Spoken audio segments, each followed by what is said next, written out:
The California sun hammered down on black asphalt as the transport vehicle rolled to a stop outside the Naval Special Warfare Center.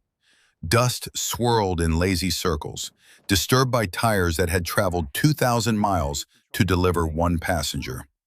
The door opened. Boot met pavement with purpose. Corporal Ashlyn Cade stepped into the heat, carrying two pieces of luggage. The first was a long black rifle case, matte finish worn smooth at the handle from years of use. The second was a military footlocker, olive drab and battered, with a nameplate that caught the sunlight. Master Sergeant W. Cade, 1st SFODD. Across the compound, three men stood in the shade of the armory entrance. Their conversation died as they registered the new arrival. The tallest one, broad-shouldered with close-cropped hair going silver at the temples, crossed his arms and said something to his companions that made them exchange glances. Staff Sergeant Garrett Wolfe had been running SEAL sniper operations for 8 years. He had seen plenty of sailors come and go, watched talent rise and fall, learned to read capability in the way someone carried themselves. This was different. The brass had sent him William Cade's daughter like she was some kind of tribute, some living memorial to a legend 30 years dead. She can't weigh more than 130 soaking wet, Wolfe thought, watching her shift the rifle case to her other hand with practiced ease. Petty Officer Reese Donnelly, younger and leaner, leaned closer to Wolfe. "That's Cade's kid? The record holder?" "Same one," Wolfe replied, his voice flat. "Let's see if talent's genetic or just stories people tell themselves." Lance Corporal Jax Hartley grinned and shook his head. "Command's really doing this, handing us a legacy case like it's some kind of recruitment poster." Ashlyn heard none of this, or rather, she heard all of it and filed it away in the part of her mind that had learned to catalog doubt and dismissal the way other people collected coins. She had heard it at basic training, heard it at sniper school, heard it at her last assignment. The words changed slightly each time, but the sentiment remained constant, predictable as sunrise over the Pacific. The base administration building stood ahead, its doors propped open to catch whatever breeze might stumble in from the ocean. Ashlyn adjusted her grip on the footlocker and pulled her orders from her cargo pocket. The paper was crisp against her calloused fingertips, official and final. Inside her chest, her heart beat steady and slow, the same rhythm she had trained it to maintain since childhood, since her father first put a rifle in her small hands and taught her that patience was the deadliest weapon of all. Commander Nathaniel Vance sat behind his desk reviewing personnel files when the knock came. "Enter," he called. The woman from the morning's arrival list stepped through the doorway. She moved like water, efficient and unhurried, the rifle case balanced perfectly against her leg. "Corporal Cade," Vance said, standing and extending his hand across the desk. "Welcome to the unit." "Thank you, sir." Her grip was firm, but not aggressive. Her eyes met his directly, no challenge in them, but no submission either. She stood at attention, waiting. Vance gestured to the chair across from him and sat back down. "I've reviewed your file. Expert marksmanship ratings across the board. 3 national championships in precision rifle, junior and open divisions. Your instructors at sniper school had exceptional things to say." Ashlyn nodded once. "I do my best, sir." Vance pulled a different folder from his drawer, this one older, edges worn from handling. "Your father held the base record for 30 years, 1,450 meters, 1994. It still stands." "I know, sir." Ashlyn's voice remained measured, but something flickered in her eyes. "I grew up hearing about it. He was killed in Afghanistan when you were 15. Vance watched her face carefully. "Is that why you're here?" Ashlyn took a breath, choosing her words with the same precision she applied to windage calculations. "Partly, sir, but I would have been a sniper regardless. He taught me it was a calling, not just a skill." Vance nodded slowly. "This team's been together 5 years. They're tight, close. They've developed their own rhythm, their own trust. Your father's legacy will make things complicated. I'm not asking for special treatment because of his name, sir." Ashlyn's voice carried quiet certainty. I'm asking to prove I deserve to carry it. Vance studied her for a long moment. He had served with William Cade briefly in the late 90s, had seen the man shoot, had witnessed firsthand the almost supernatural calm he brought to impossible situations. The daughter had the same stillness, the same sense of coiled capability held in check. You'll be bunking in Building 6, Vance said, sliding a folder across the desk. Training schedule, team roster, operational protocols. We run a tight unit here, Corporal. Everyone pulls their weight. Everyone maintains standards. No exceptions. Understood, sir. Vance leaned back in his chair. I won't pretend you won't face challenges. This is a close team. They'll test you the way they test everyone new.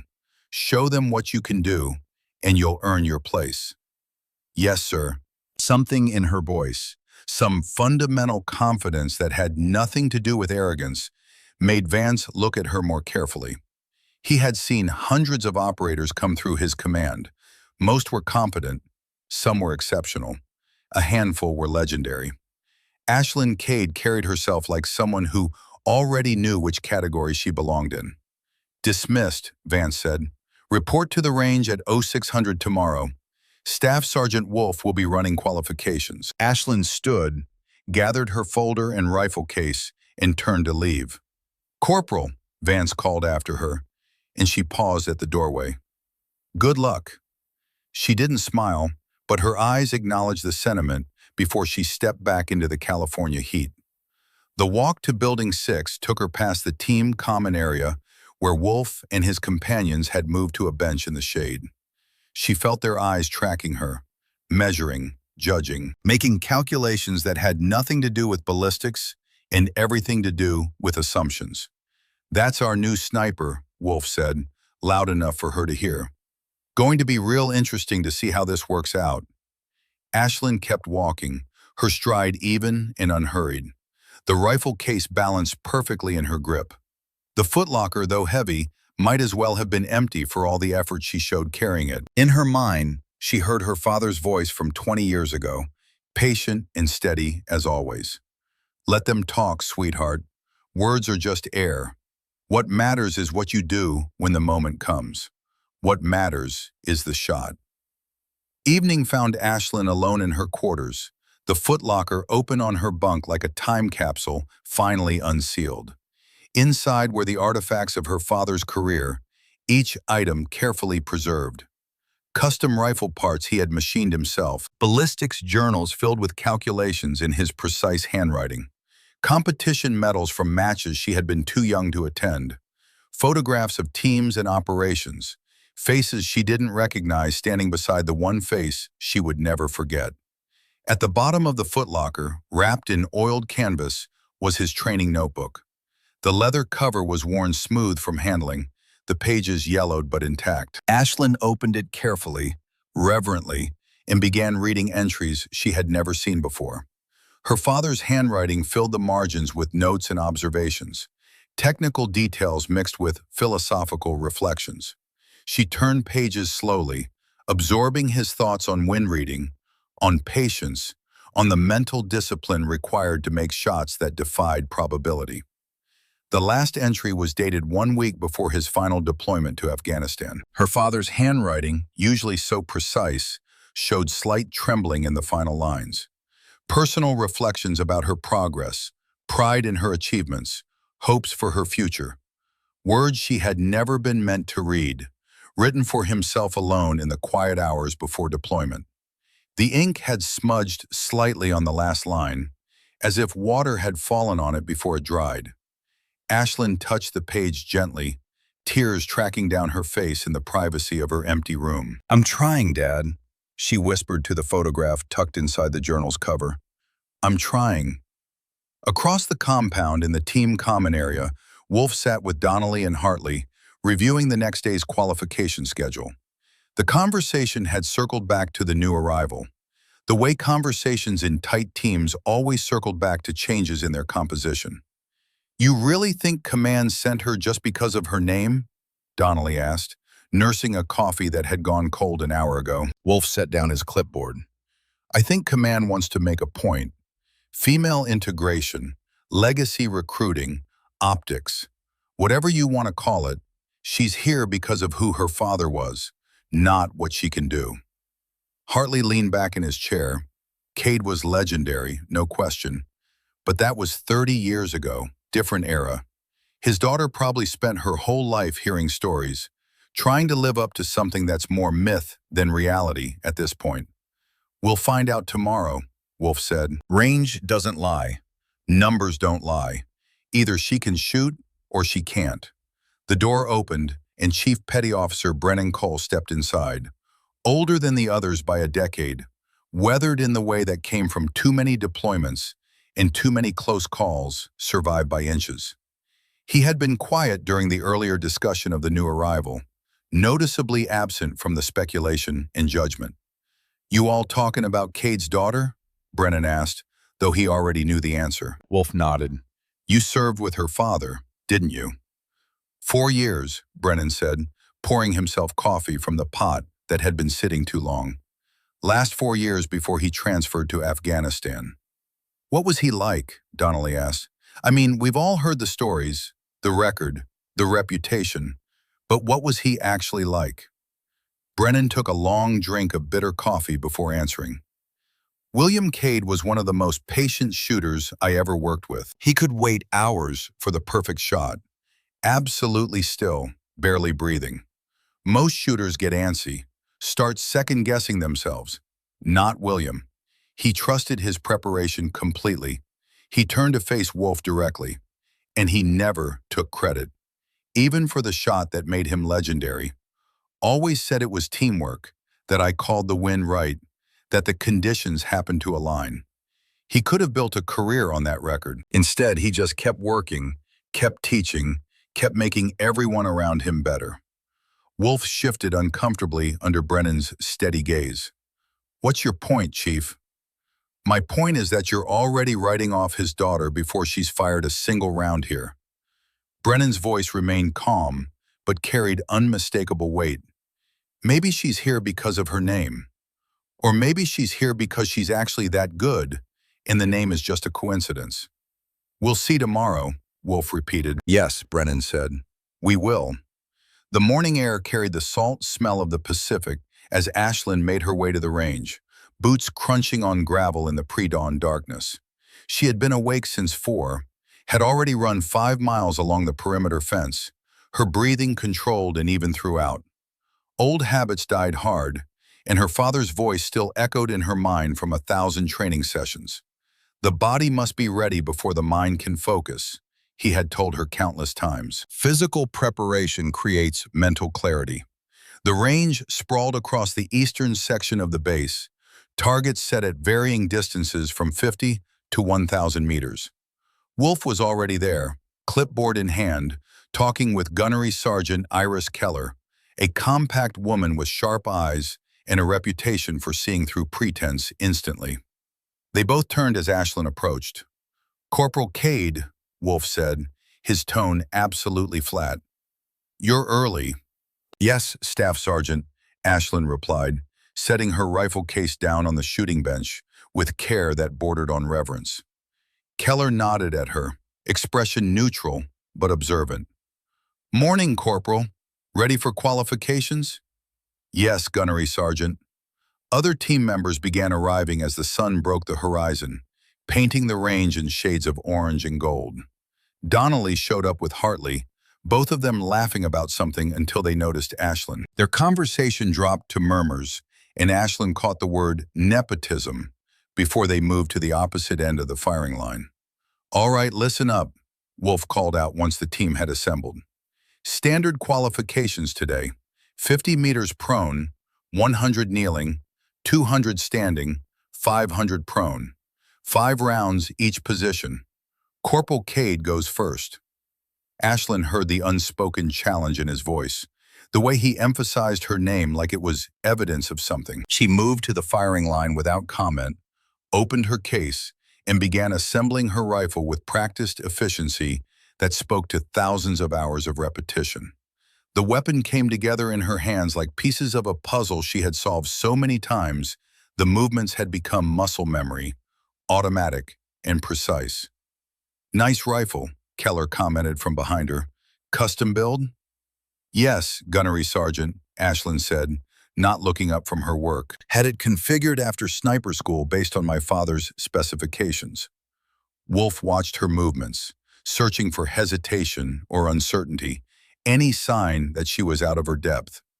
Instead, he saw hands that moved with absolute confidence, fingers that loaded the magazine with smooth precision, each round seated perfectly with the kind of assurance that came from endless practice. "Range is hot," Wolf announced. "Corporal Cade, you may commence firing when ready." Ashlyn dropped into prone position. Her body found the ground like water finding level, natural and effortless.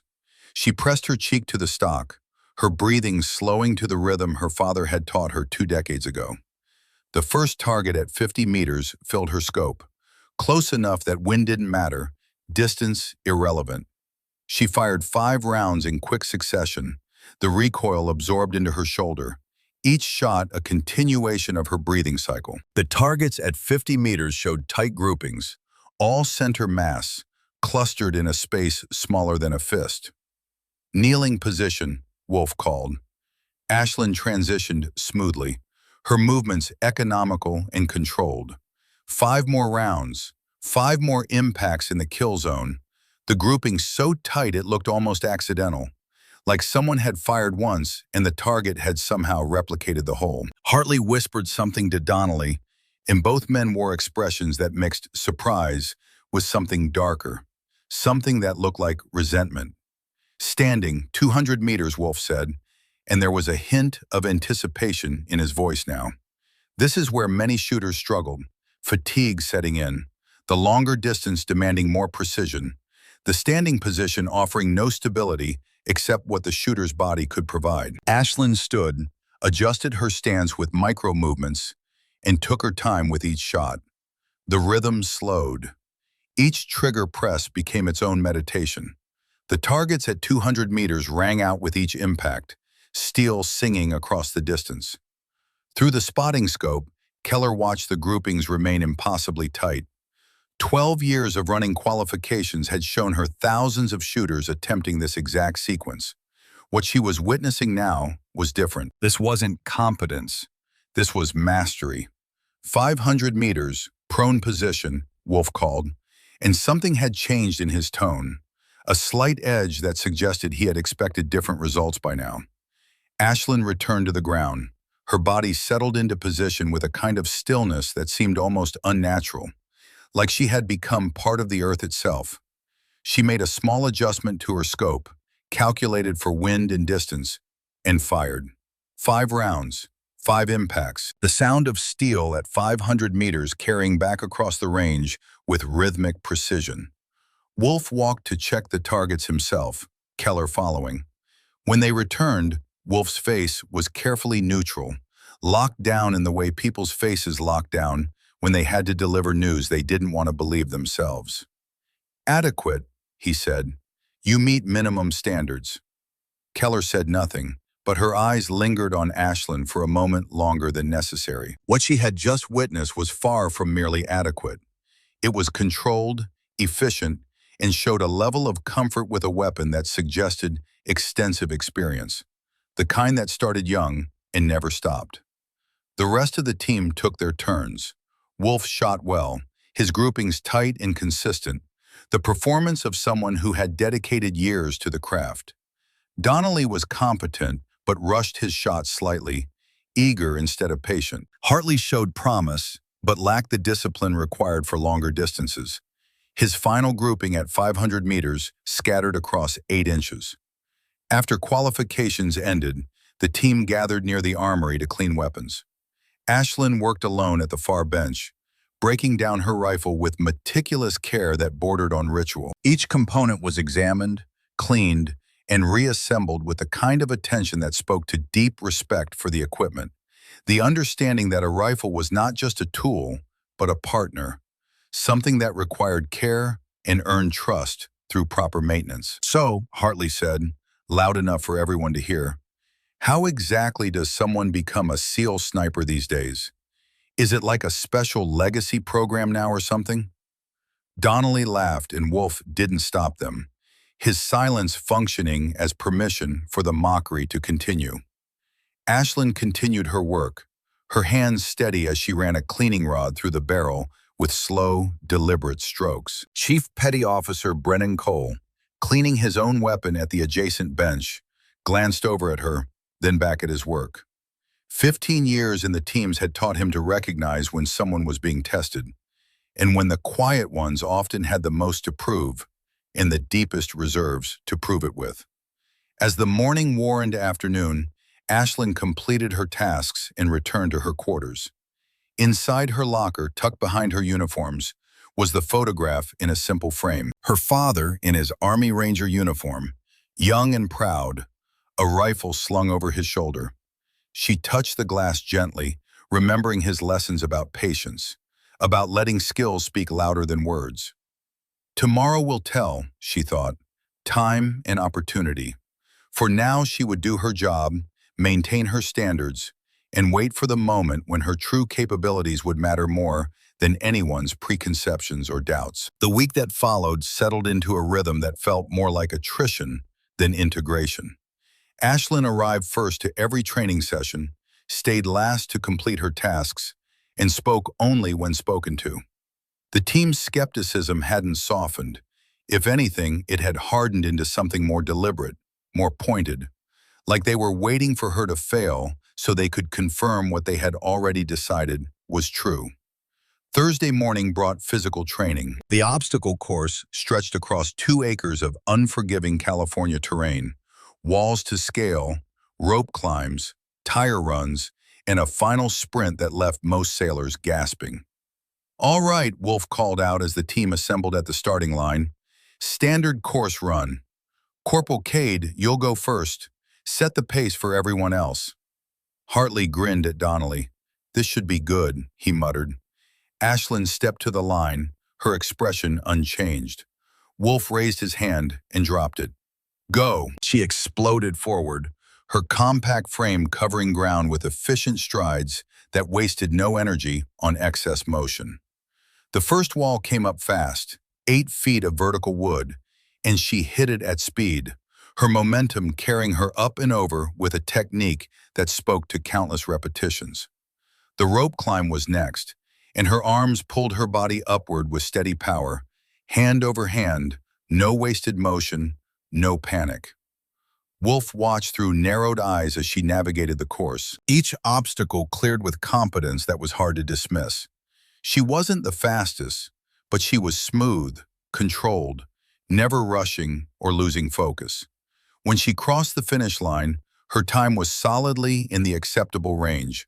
Respectable, if not exceptional. "Not bad," Wolf said when she returned to the group, chest rising and falling with controlled breaths. "For someone your size." The comment hung in the air, barbed and deliberate. Ashlyn simply nodded, catching her breath with the same measured patience she brought to everything. "Thank you, Staff Sergeant," she said evenly. The rest of the team ran the course. Hartley struggled on the rope climb, his technique sloppy, burning energy he couldn't afford to waste. Donnelly was fast but reckless, nearly losing his footing on the tire run, saving himself at the last second with a stumble that cost him precious seconds. Wolf ran last, his time the best of the group, and he made certain everyone knew it, announcing the numbers with barely concealed satisfaction. That afternoon brought range time again, but this session carried different weight. Gunnery Sergeant Keller had arranged for moving target drills, mechanical systems that slid along rails at varying speeds and distances, simulating the kind of shots that separated competent shooters from exceptional ones. "Standard protocol," Keller announced to the assembled team. 200 meters, lateral movement, 5 shots each.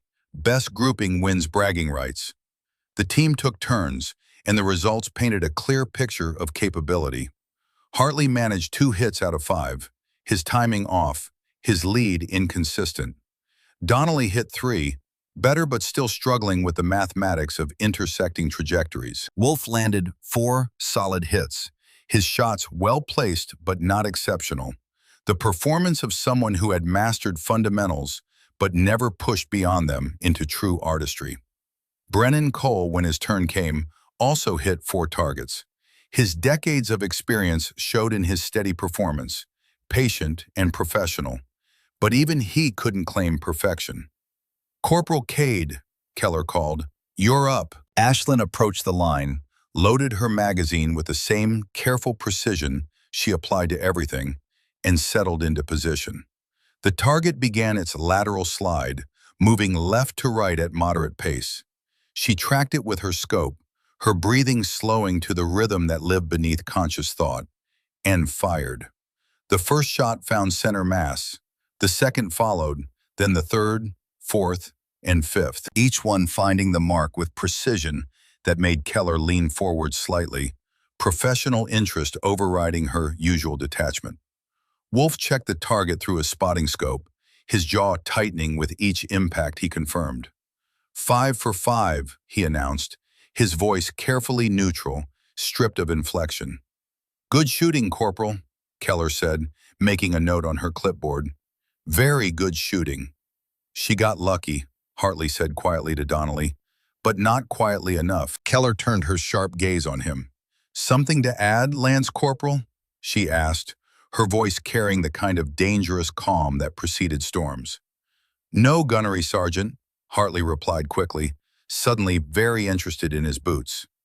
That evening in the team common area, the mockery took on a new edge, evolved from casual dismissal to something more barbed. Wolf sat with Hartley and Donnelly, their conversation loud enough to carry across the room, where Ashlyn sat alone, reading a manual on advanced ballistics calculations. "I'm just saying," Hartley offered, "there's got to be some kind of explanation. Nobody shoots like that without special considerations somewhere along the line." "You mean like easier qualifications?" Donnelly suggested, his voice carrying mock innocence. "Legacy accommodations?" Wolf said nothing, but he didn't correct them either. His silence was permission, tacit approval for speculation that skirted the edge of disrespect. Chief Petty Officer Brennan Cole entered the common area, grabbed coffee from the pot that had been sitting too long, and noticed Ashlyn sitting alone. He had been in the teams long enough to recognize talent when he saw it, and also long enough to recognize when politics were interfering with merit. He considered saying something, then decided against it. She would have to prove herself on her own terms. That was how the teams worked, how they had always worked. Sink or swim, trial by fire, the strong survived and the weak washed out. Ashlyn turned a page in her manual, her expression unchanged, but inside she felt the familiar weight of isolation pressing down. It was nothing new, nothing she hadn't experienced before. Her father had warned her about this, had told her that being exceptional meant being alone, until the moment came to demonstrate why exceptional mattered, why it was worth the cost of separation. She thought about the moving target drill, how natural it had felt, how the calculations had happened almost automatically in her mind. Distance, speed, wind, the slight elevation difference, all of it processed in the fraction of a second before each shot. Mathematics become instinct through thousands of hours of practice that started when she was barely tall enough to hold a rifle steady. "You don't shoot to impress, sweetheart," her father had told her when she was 12, frustrated with competition judges who seemed more interested in her age and gender than her scores. "You shoot because when it matters, when lives depend on it, there's no room for anything less than perfect." Ashlyn closed her manual and stood, walking past the group of men without acknowledging them. Tomorrow would bring new challenges, new tests, new opportunities to prove herself. She would meet them the same way she had met everything else, with patience, precision, and the quiet confidence that came from knowing exactly what she was capable of, even if no one else did yet. In his office, Commander Vance sat alone with Ashlyn's personnel file open on his desk, reviewing details he had glossed over during her initial arrival. Expert marksmanship ratings across every category. Instructor comments that were uniformly positive, bordering on glowing. Competition records that would have been impressive for someone twice her age and 3 times her experience. He flipped to her background section, scanning details that told a story beyond simple statistics. Father, Army Ranger, Master Sergeant William Cade. Killed in action, Afghanistan, 2014. The notation was clinical, bureaucratic, but Vance had served with William Cade. He knew what those dry words meant. He knew what the military lost when that particular rifle went silent. Vance closed the file and looked out his window toward the darkened range where a single light marked someone still working, still training, still pushing. He suspected he knew who it was, knew the kind of dedication that drove someone to seek improvement even after a day of proving themselves repeatedly. He thought about intervening, about forcing Wolf to include her in next week's operation.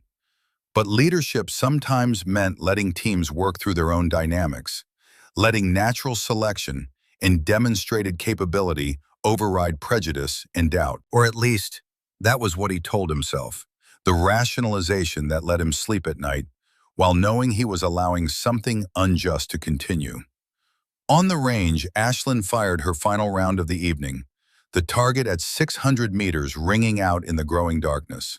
She stood, began breaking down her rifle with the same meticulous care she showed every piece of equipment, every tool that might someday mean the difference between mission success and catastrophic failure. Around her, the base had settled into its nighttime rhythm, lights in barracks windows, the distant sound of the ocean against rocks.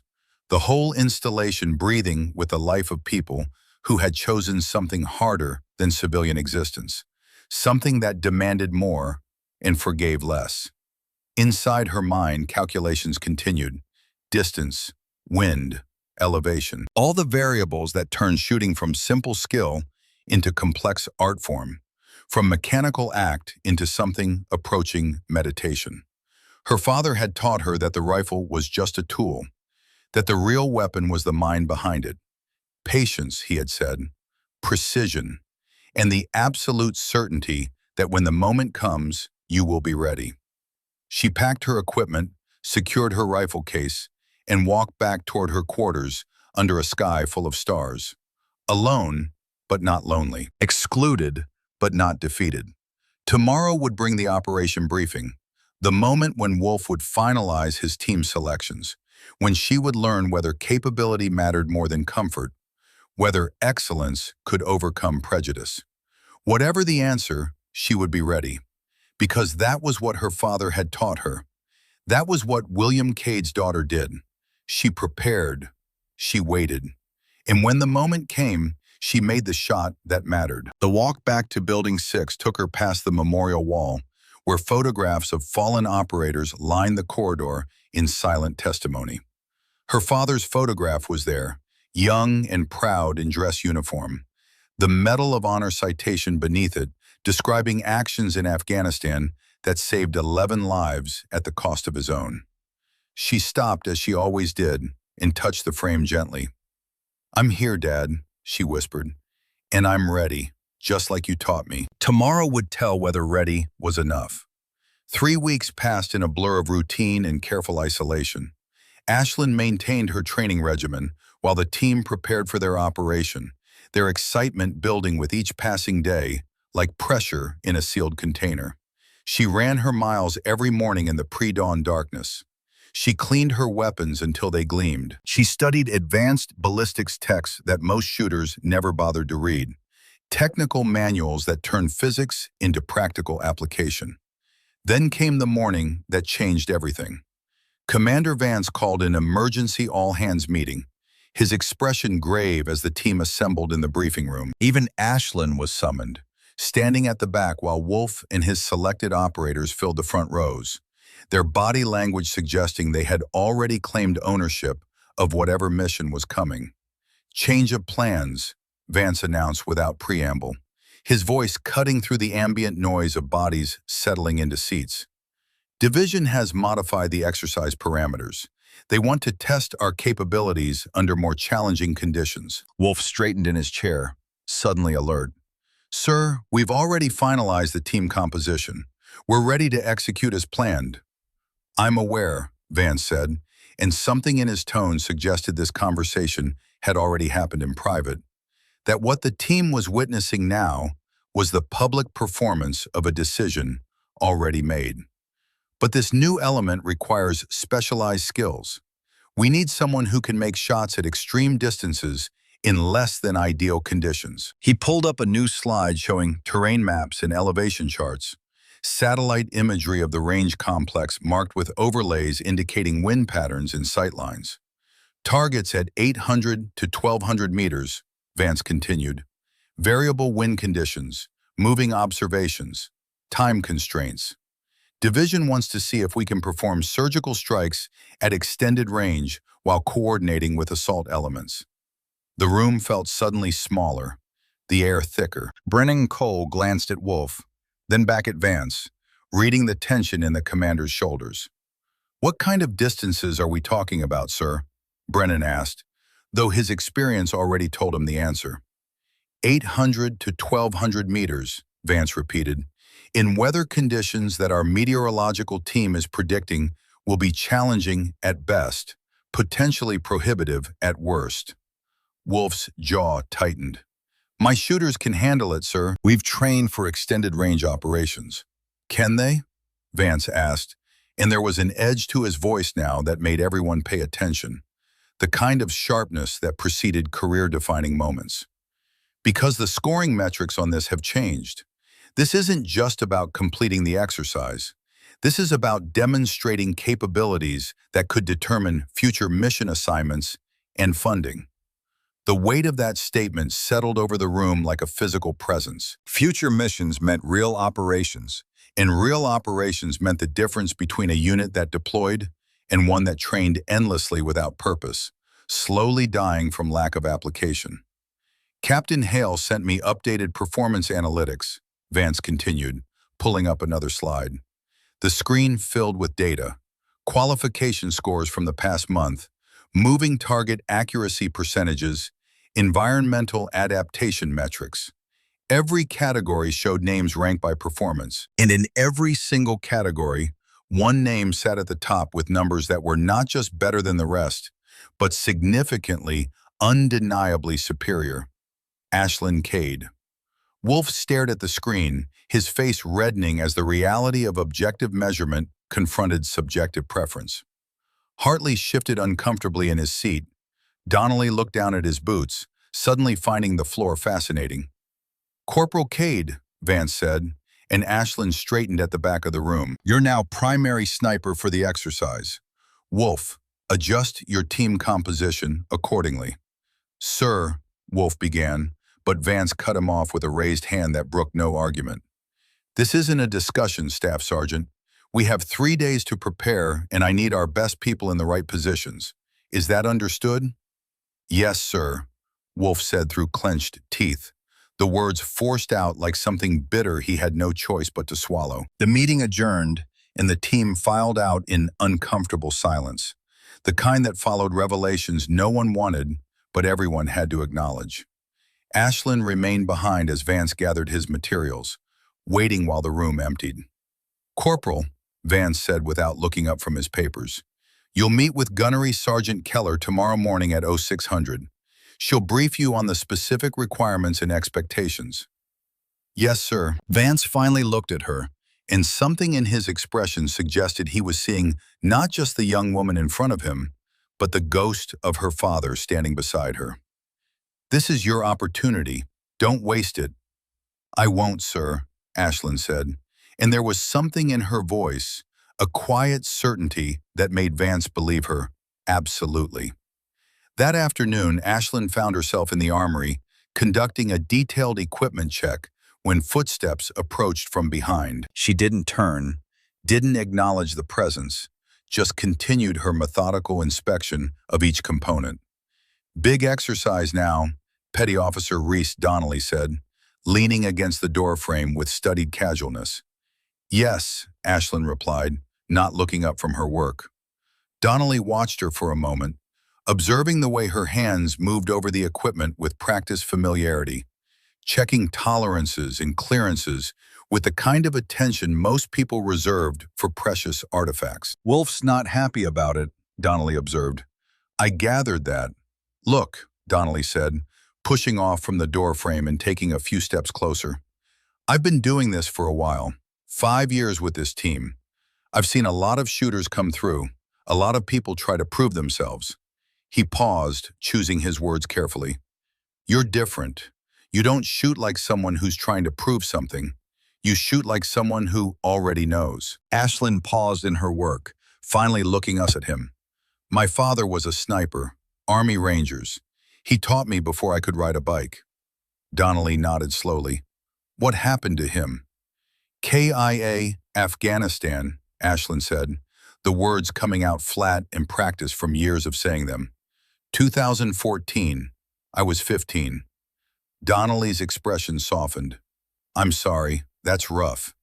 Ashlyn returned to her equipment check, the conversation apparently over as far as she was concerned. But Donnelly lingered. For what it's worth, he said, I looked up your competition scores. 3 national championships, 2 in open division against shooters with 20 years more experience. That's not Daddy's reputation, that's skill. Thank you, Ashlyn said quietly. After Donnelly left, Ashlyn finished her equipment inspection and sat alone in the armory, her father's words echoing in her memory. He had told her once, during a particularly frustrating competition where judges seemed more interested in her age than her accuracy, that recognition would come when it mattered, not when she wanted it. Patience, sweetheart, he had said. Let the rifle speak for you. Numbers don't lie and targets don't have opinions. That evening, Wolf gathered what remained of his original team in the common area. Everyone except Ashlyn. His frustration was evident in every line of his body, in the way he paced while the others sat and watched. This is politics, he said, the words coming out sharp and angry. Plain and simple, Vance is trying to make a statement. Brennan Cole, sitting in the corner with coffee that had gone cold an hour ago, said nothing. He had reviewed the same analytics Vance had shown, had seen the numbers that couldn't be argued with. Ashlyn's performance was objectively superior across every measurable category. We trained together, Wolf continued, his pacing becoming more agitated. We operate together. We've built cohesion over 5 years. Throwing someone in at the last minute disrupts everything we've developed. She's been here for a month, Brennan finally said, his voice calm and measured in contrast to Wolf's agitation. And her numbers are solid, better than solid. If she can make those shots, we need her making them. Wolf turned to him, something dangerous flickering in his eyes. You're defending this? I'm reading the data, Brennan replied evenly, meeting Wolf's gaze without flinching. If she can make those shots, it doesn't matter how long she's been here. What matters is capability. Wolf's response died on his lips as Commander Vance appeared in the doorway, his presence immediately commanding attention. The room fell silent. Gentlemen, Vance said, his voice carrying quiet authority, I expect professional conduct during this exercise. Whatever personal feelings exist, they stay here. On the field, we're one unit. Am I clear? Yes, sir, came the chorus of responses, automatic and immediate. Vance left and the room remained silent for a long moment. Wolf stared at the door, his jaw working as he processed emotions he couldn't quite name. Resentment, certainly. Frustration. But underneath it all, something else. Something that felt uncomfortably like fear. 5 years ago, he had trusted a spotter who made a critical mistake. 5 years ago, he had taken a shot based on faulty information and watched his teammate take a round to the chest because of it. The young man had survived, barely, but the screams still echoed in Wolf's dreams. The sound of someone dying even though their body refused to stop breathing. He had sworn then that he would never again put his faith in someone unproven, someone he didn't know absolutely and completely. And now Vance was forcing his hand, making him trust someone he had known for less than a month, someone whose only credential was a famous name and impressive scores on a peaceful range. In her quarters, Ashlyn ran calculations in a notebook, mapping wind patterns and elevation changes for the terrain they would be operating in. She didn't need 3 days to prepare. She had been preparing her entire life. Every training session with her father, every competition, every hour spent studying ballistics in atmospheric conditions. But 3 days would give her time to ensure that when the moment came, there would be no room for doubt, no space for dismissal. Just the impossible shot that would silence every question. The morning of the exercise arrived with heavy clouds rolling in from the Pacific, the kind of weather that made long-range shooting exponentially more difficult. Ashlyn stood on the ridge overlooking the exercise area, watching the wind push the clouds across the sky in irregular patterns that defied simple prediction. Perfect conditions for failure, she thought, or perfect conditions to prove something that couldn't be ignored. A tactical vehicle climbed the access road, kicking up dust that the wind immediately scattered. Gunnery Sergeant Keller stepped out, her expression all business as she surveyed the terrain with professional assessment. "Corporal," she said, walking up beside Ashlyn, "weather's not cooperating." "No, Gunnery Sergeant," Ashlyn replied, watching a particularly strong gust bend the scrub grass nearly horizontal. Keller pulled out a rangefinder and began taking measurements, her movements efficient and practiced. "Your primary position is here on this ridge. Secondary fallback is 200 meters east. Targets will be marked by smoke at ranges between 800 and 1,200 meters. You'll have observers calling wind and movement, but ultimately the shots are yours." "Understood," Ashlyn said, already calculating sight lines and potential obstacles, mapping trajectories in her mind. Keller turned to face her directly, and something in her expression suggested this was more than just standard briefing. "I'm going to be honest with you, Corporal. Division is watching this closely. Commander Vance stuck his neck out getting you this position. Wolf has filed informal complaints. There are people who want to see you fail." Ashlyn met her eyes steadily. "What do you want to see, Gunnery Sergeant?" Keller allowed herself a small smile. "I want to see if you're as good as your scores suggest. Because if you are, you'll change some minds today. And if you're not, it's going to make things harder for everyone who comes after you." The weight of that responsibility settled on Ashlyn's shoulders, but it wasn't unfamiliar. She had carried it since her father died, since she decided to follow in his footsteps, despite everyone telling her it was impossible, that women didn't belong in combat roles, that she was chasing a ghost instead of building her own legacy. The team assembled at the Operations Center, a temporary structure erected for exercise, command, and control. Wolf ran through the tactical plan, his voice clipped and professional, every word carefully chosen to convey information without emotion. Assault elements would move on targets at designated times, coordinated with Ashlyn's fire support. Brennan Cole would be her spotter, feeding her information on wind and target movement. Donnelly and Hartley were assigned to the assault team, their faces showing barely concealed satisfaction at being in direct action roles, while Ashlyn sat alone on a ridge. Wolf gave them their briefing with detail and care, running through contingencies and communication protocols. Then he turned to Ashlyn, almost as an afterthought, his tone shifting to something dismissive. "Corporal Cade, you'll receive target coordinates via radio. Take your shots when you have them. Try not to miss." The casual dismissal in his tone was clear, deliberate, designed to undermine. But Ashlyn simply nodded, her expression unchanged. "Yes, Staff Sergeant." Brennan gathered his spotting equipment and fell in beside Ashlyn as they moved to their position. The climb to the ridge was steep, rocky terrain that demanded attention, and they moved in silence, conserving energy for what would come later. When they reached the top, Brennan began setting up his scope, while Ashlyn prepared her rifle, each of them working with the kind of focused efficiency that came from years of practice. "You ready for this?" Brennan asked, his tone neutral, simply gathering information. "Yes, Chief," Ashlyn replied, checking her equipment with methodical precision. Brennan studied her for a moment, taking in her calm demeanor, the absence of nervous energy that plagued most shooters before high-stakes operations. "Wolf wants you to fail," he said bluntly. "So does half the team." Ashlyn adjusted her scope, her movements calm and practiced. I know. Does that bother you? Brennan asked.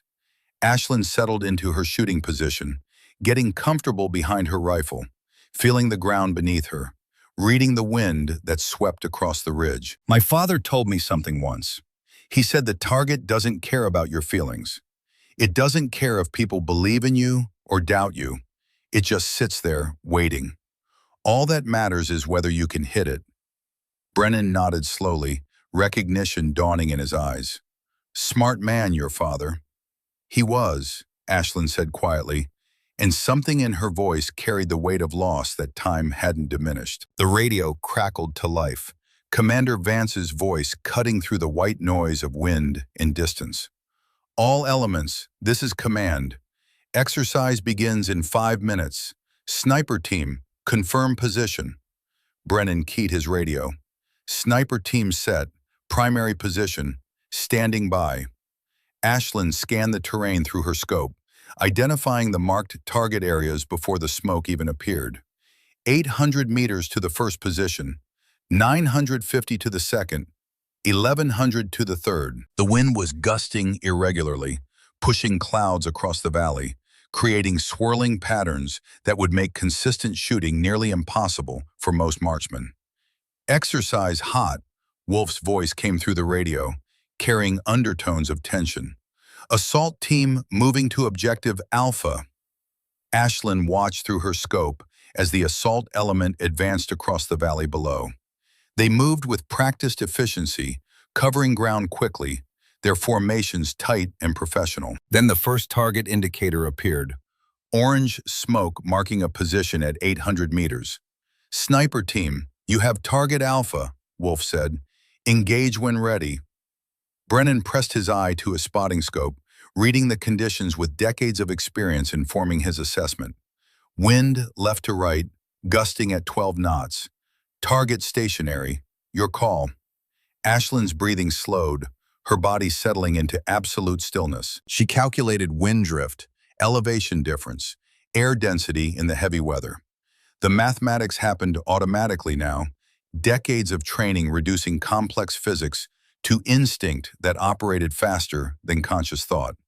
She squeezed the trigger with pressure so gentle it surprised even her. The rifle barked, and through the scope she watched the round impact center mass on the target, 6 inches from the smoke marker. Hit, Brennan called, his voice carrying professional satisfaction. Center mass confirmed. Confirmed, Wolf said, and there was surprise in his voice despite his attempt to hide it beneath professional detachment. The assault team continued moving, and more targets appeared. 900 meters, then 950, each one requiring adjustment for the changing wind, different elevations, the shifting light as clouds moved overhead. Ashlyn fired, adjusted, fired again. Each shot found its mark with precision that made the impossible look routine. In the operations center, Commander Vance stood beside Captain Victoria Hale, watching the exercise unfold on monitors fed by overhead drones. Every shot Ashlyn took was being recorded, every hit or miss documented for the division observers, who would determine the unit's readiness rating. She's good, Hale said quietly, her voice carrying professional admiration. She's better than good, Vance replied, watching another target marker disappear as Ashlyn's round found home. Hale turned to look at him, something curious in her expression. You knew her father. It wasn't a question. Vance nodded, memories rising unbidden. Served with him in the 90s. William Cade had the kind of patience most people can't comprehend.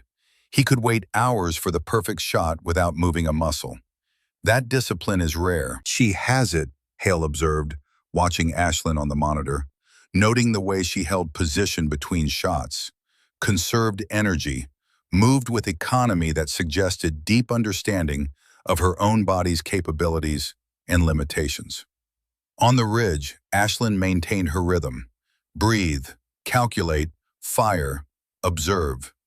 Each shot was a conversation between her and the target, everything else falling away.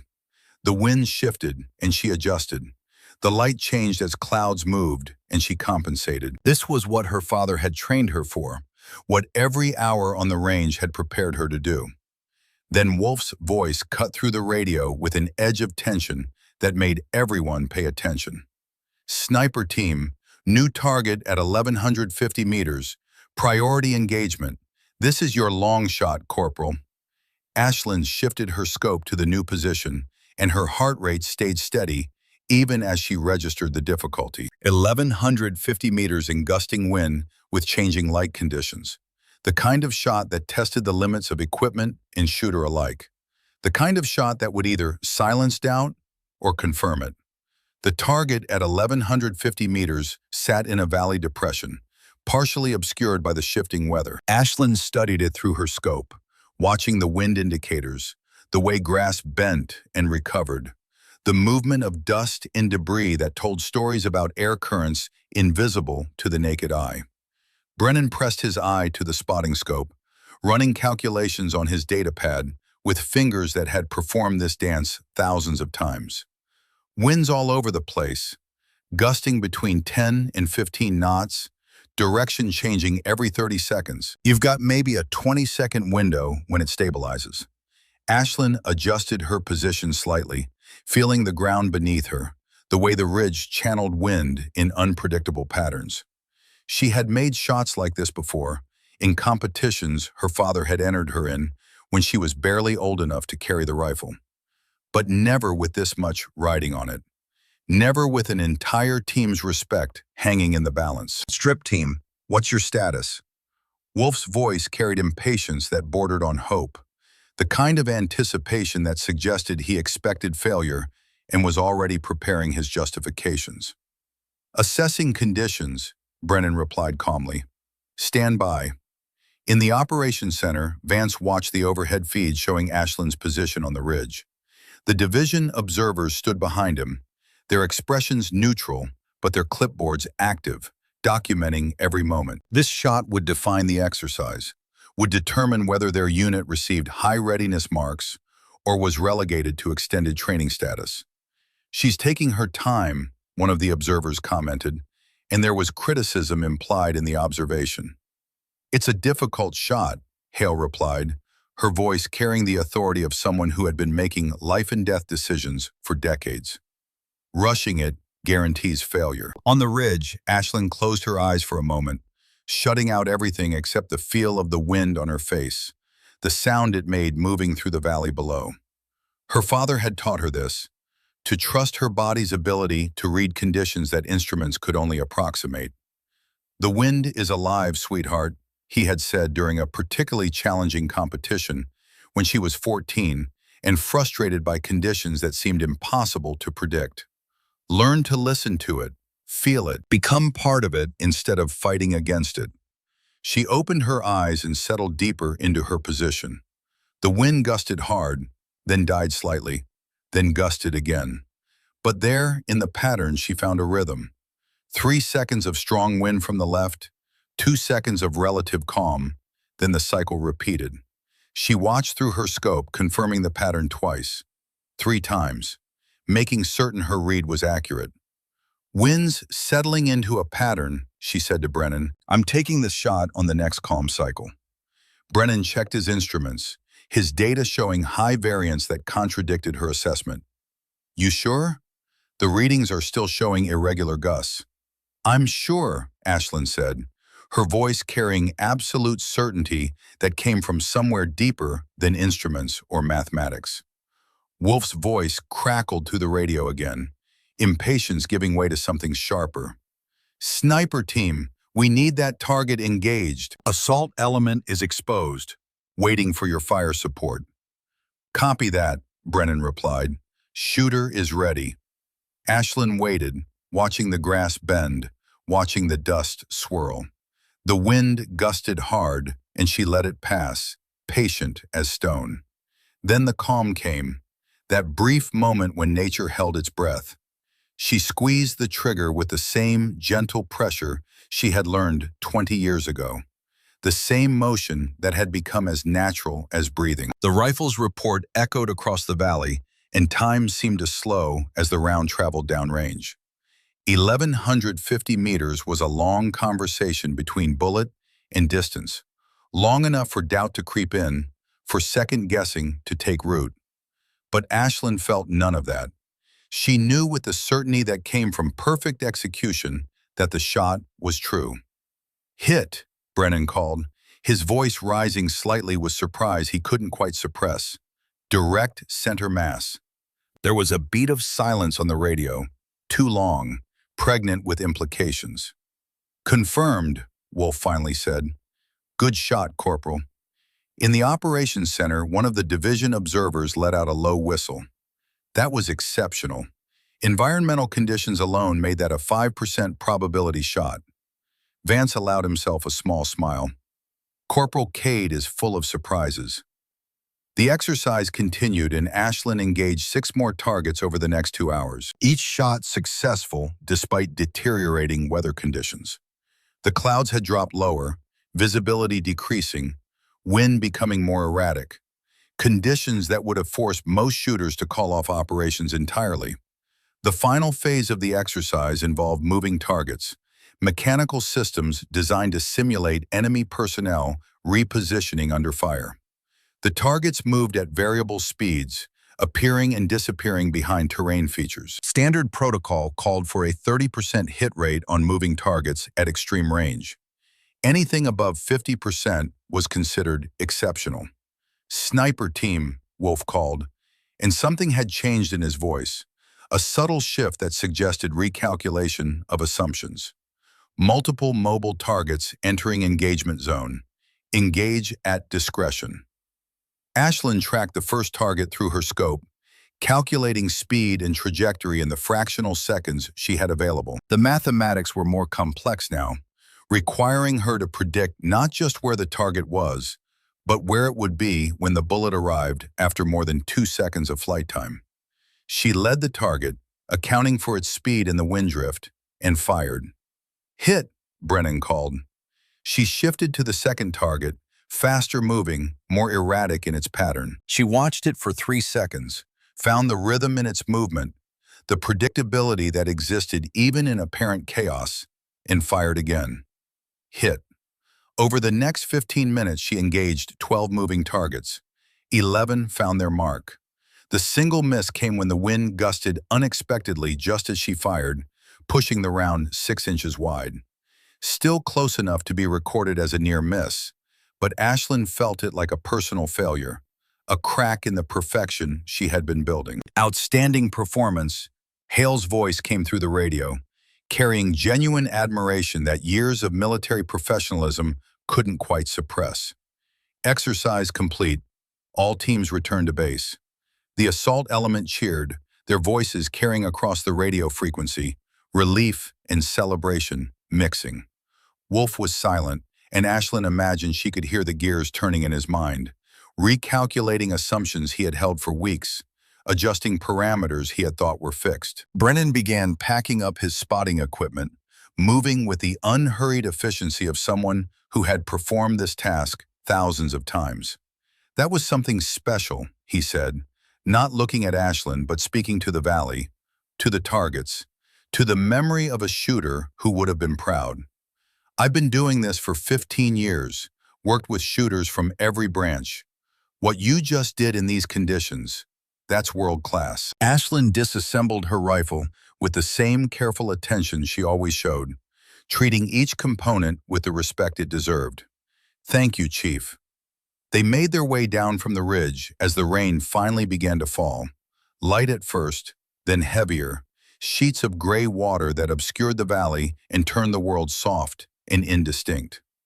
By the time they reached the operations center, the exercise area had disappeared behind curtains of precipitation. Captain Hale met them at the entrance, a rare smile on her face that suggested she had just witnessed something worth celebrating. "Division observers want to see you," she said to Ashlyn. "Commander Vance, too. This is going to be interesting." Ashlyn followed Hale inside, water dripping from her gear, her rifle case slung over her shoulder. In the main room, the assault team had gathered, and they fell silent as she entered, their easy celebration dying into uncomfortable quiet. Wolf stood near the back, his expression unreadable, years of command discipline locking down whatever emotions churned beneath the surface. Hartley and Donnelly looked at their boots, sudden fascination with standard-issue footwear. Only Brennan met her eyes, and he nodded with genuine respect that needed no words. Commander Vance stood at the front of the operations center with the two division observers flanking him, their uniforms crisp despite the weather outside, authority worn like comfortable clothing. The room had cleared of unnecessary personnel, leaving only the core team, Wolf included, all waiting to hear the assessment that would determine their unit's future operational status. "Gentlemen," Vance began, then corrected himself with a glance at Ashlyn, "and Corporal Cade, the division observers have completed their evaluation." Captain Hale stepped forward, her silver hair pulled back severely, her eyes carrying the weight of 3 decades in special operations. "I'll be direct. This unit's performance today exceeded expectations in every measurable category. Coordination was excellent. Assault elements executed flawlessly. Support operations were textbook." She paused, letting the compliment settle before continuing. "However, what elevated this from a passing grade to an exceptional rating was the sniper performance." She turned to face Ashlyn directly. "Corporal Cade, your hit rate today was 92% across all targets, including moving and extreme range engagements, in weather conditions that should have reduced effectiveness by at least 40%. The room was silent.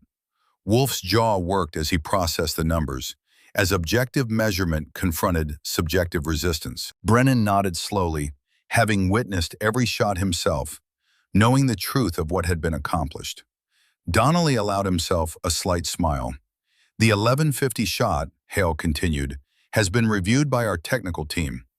Given wind variance, elevation differential, and target profile, our computers calculated a 7% probability of success. You made it look routine." Ashlyn stood at attention, her face carefully neutral despite the praise washing over her. "Thank you, ma'am." Hale turned back to Vance. "Commander, your unit receives high readiness status. You're cleared for deployment consideration on future operations." She glanced at her notes one final time. "I'm also recommending that Corporal Cade be evaluated for advanced marksmanship instructor certification. Skills of this caliber should be shared with the broader community." Vance nodded, allowing himself a broader smile, now that the political pressure had lifted. "Excellent news, Captain. Thank you." As the observers departed, the tension in the room shifted, transformed from the weight of judgment to something more complex, more personal. Wolf stood near the wall, his arms crossed, his expression showing internal conflict that years of command had taught him to hide from most observers, but that Ashlyn could read clearly. The data was undeniable. The performance recorded and verified and witnessed by people who mattered. Everything he had assumed about her had been proven wrong in the most public way possible, with numbers that couldn't be argued away or dismissed as luck or accommodation. "Corporal Cade," Vance said, and the formality of her rank felt suddenly strange in the room that had just witnessed something beyond standard military performance. "You're dismissed. Excellent work today." Ashlyn saluted and left the operations center, stepping back into rain that had intensified, drops drumming on metal roofing with rhythmic insistence.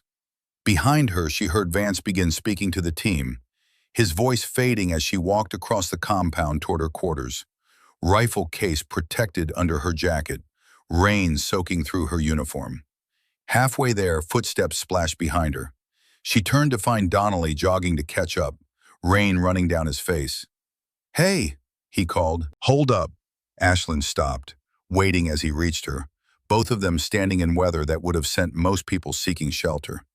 "That was incredible," Donnelly said, rain running down his face, his voice carrying genuine admiration. "I mean, I knew you were good from watching you train, but today, that was different. That was something else entirely." "Just doing my job," Ashlyn replied, the same line she had given Brennan, the deflection that had become automatic. Donnelly shook his head.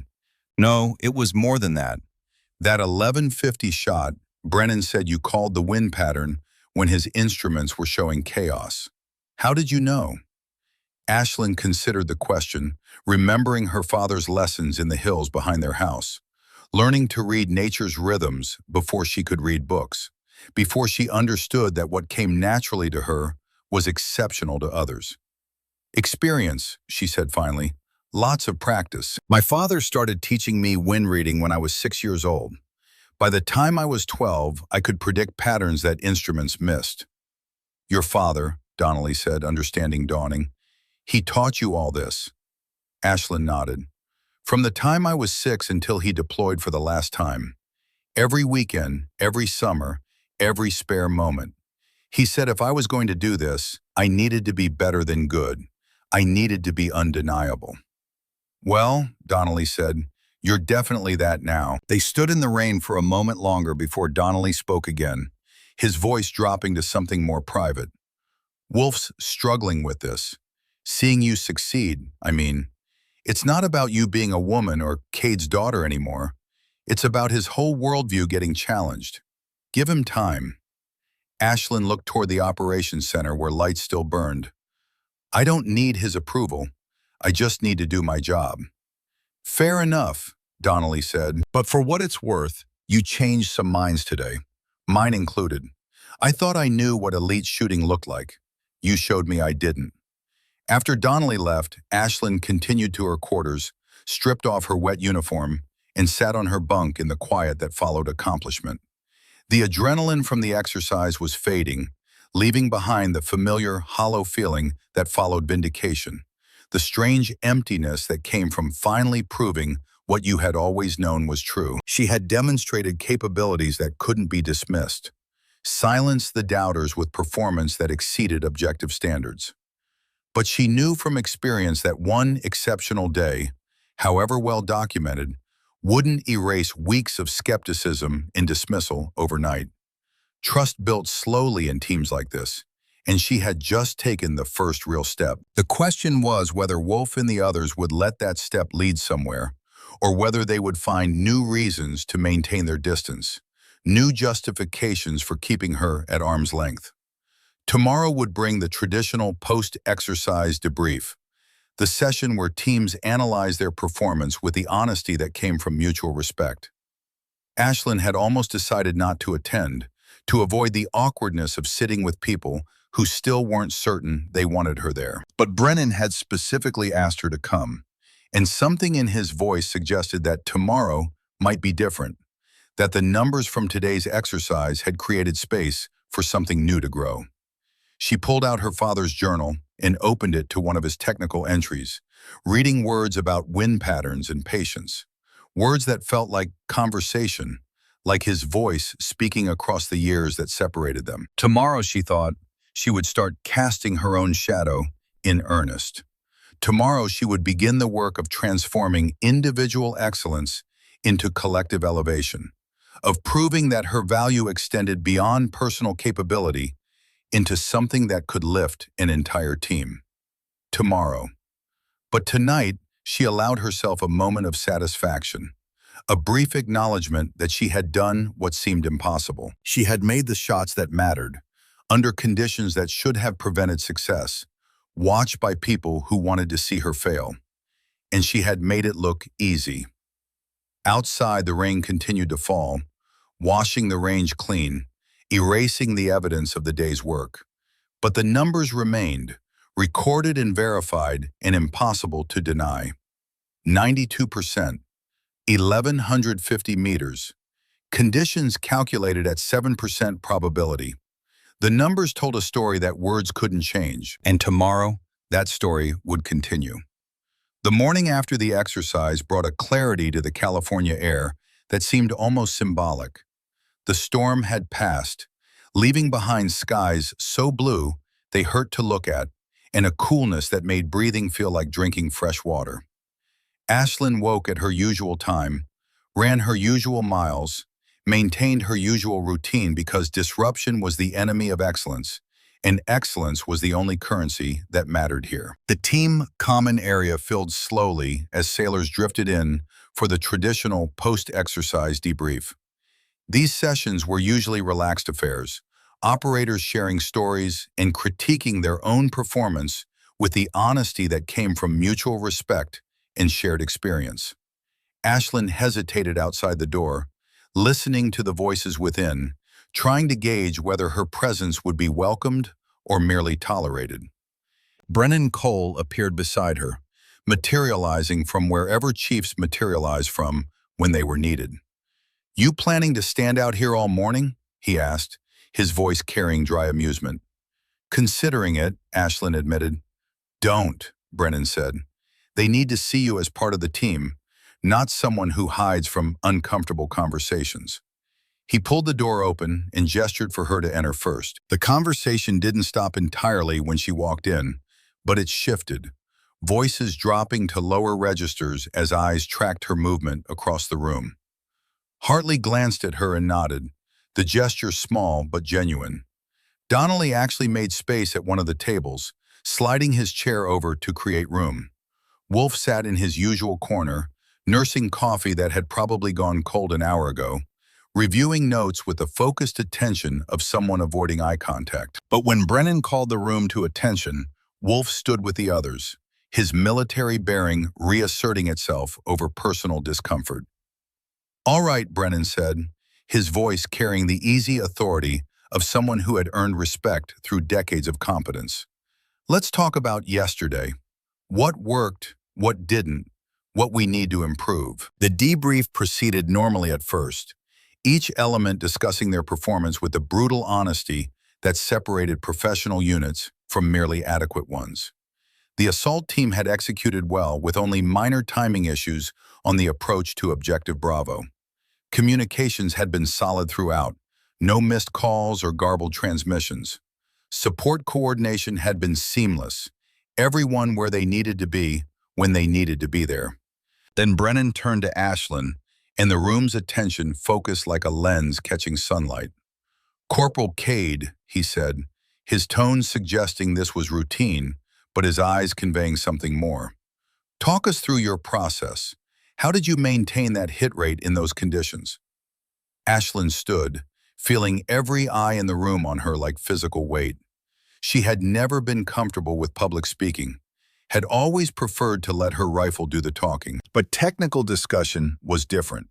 That was just sharing information, passing on knowledge that might help someone else make a critical shot when it mattered. "I mapped wind patterns before engaging each target," she said, her voice steady despite the scrutiny. "Found the rhythm in what looked like chaos. Each shot required individual calculation based on real-time conditions, not preset data or average readings." "The 1150 shot?"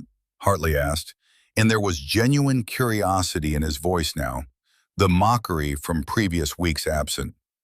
"Brennan said you called the wind when his instruments showed it was impossible. How?" Ashlyn nodded, remembering the moment, the feeling of wind on her face, the certainty that came from trusting senses her father had spent years training. "Instruments measure averages. They tell you what conditions were a second ago, or what they are at your position. But wind moves in patterns, creates rhythms. If you can find the pattern, you can find the window." She paused, choosing her words carefully. "My father taught me to trust what I felt as much as what I measured. He said instruments are tools, but the shooter's body is the primary sensor. You have to learn to read the world directly." "Your father was a ranger," Brennan said, and there was respect in his voice that made Ashlyn's chest tighten. "He trained you for this." "Since I was 6, Ashlyn confirmed. "Every weekend on the range, every summer studying ballistics. By the time I was 12, I was competing in national championships. He believed that excellence required dedication that started early and never stopped." Wolf looked up from his notes, something shifting in his expression. "National championships? How many?" "3 gold medals," Ashlyn said quietly. "Junior division precision rifle. Then 2 more in the open division before I enlisted, competing against shooters with 20, 30 years of experience." The room absorbed this information with visible recalibration. Hartley exchanged glances with Donnelly, pieces clicking into place. Brennan nodded slowly, things he had suspected now confirmed. Wolf set down his coffee and stood, walking to the front of the room where Ashlyn stood, every eye tracking his movement. The confrontation that had been building since her arrival finally arrived, unavoidable as sunrise. Wolf stood before her and the entire team watched, waiting to see which way this moment would break, whether toward integration or permanent division. Wolf's face showed the internal struggle of someone wrestling with assumptions that had felt like certainties until facts proved otherwise. His jaw worked as he processed words that clearly didn't come easily, that required him to acknowledge error in front of subordinates who would remember this moment for years. "Corporal Cade," he said, and his voice carried across the silent room. "I owe you an apology." The words landed like artillery, unexpected and devastating in their impact. "I made assumptions based on nothing but prejudice and fear," Wolf continued, and the honesty in his voice suggested this cost him something to admit. "I dismissed your capabilities without giving you a fair chance to demonstrate them. I excluded you from planning, from team integration, from opportunities you had clearly earned. That was wrong." Ashlyn met his gaze steadily. She had imagined this moment in various forms over the past weeks, had rehearsed responses in her mind during long runs and late-night equipment maintenance. But now that it was here, she found the anger she expected to feel was absent, replaced by something closer to understanding. "Thank you, Staff Sergeant," she said simply. Wolf seemed to need to say more, the words building pressure behind his carefully maintained expression. "I've been running sniper operations for 8 years. I thought I knew what excellence looked like, what the standard was. I let that standard become a limitation instead of a baseline." He paused, and when he continued, his voice carried the weight of confession. "5 years ago, I lost my spotter, a rookie who made a bad call on wind. I trusted him and took the shot, and my teammate paid for that trust with a bullet to the chest. He survived, barely, but I swore I would never again put faith in someone unproven. What you did yesterday challenged everything I thought I knew about what was possible in those conditions. You didn't just meet standards, you exceeded them so completely that the standards themselves seem inadequate now. Brennan, we just didn't want to see it because it was easier to dismiss you than to acknowledge we were wrong." Ashlyn looked around the room at faces that had shown her nothing but skepticism and dismissal for weeks. Wolf with his trauma-based resistance, Donnelly and Hartley with their casual cruelty. Even Brennan, who had been kind, had still watched from the sidelines instead of actively defending her. "I appreciate the apologies," she said, and her voice carried quiet strength that came from somewhere deeper than validation. "But I didn't do this to prove you wrong.